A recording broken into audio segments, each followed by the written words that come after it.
السلام عليكم. ازيكم يا جماعه؟ عاملين ايه؟ النهارده هنتكلم عن الحواوشي. الحواوشي يعني اول ناس تشتغل في الحواوشي احمد ركه.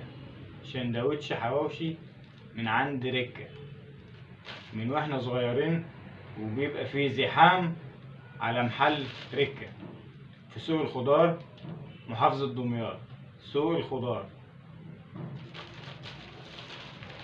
شندوتش حواوشي من عند احمد ركه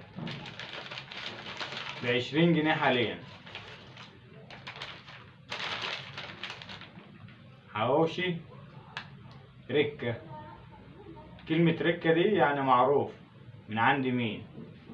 العيش بتاعه مخصوص، مش زي اي جزار تاني او اي حد مطعم تاني بيعملوا عيش ابيض او كده. لا، ده العيش بتاعه مخصوص بتاعه.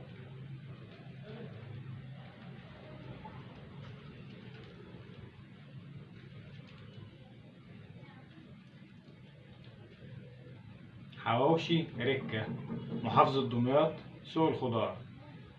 طعم وريحة ومش عايز اقول يعني.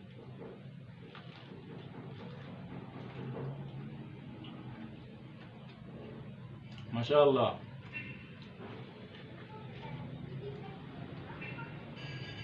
طعم وريحة حكاية. حواوشي ركه، محافظة دمياط، سوق الخضار.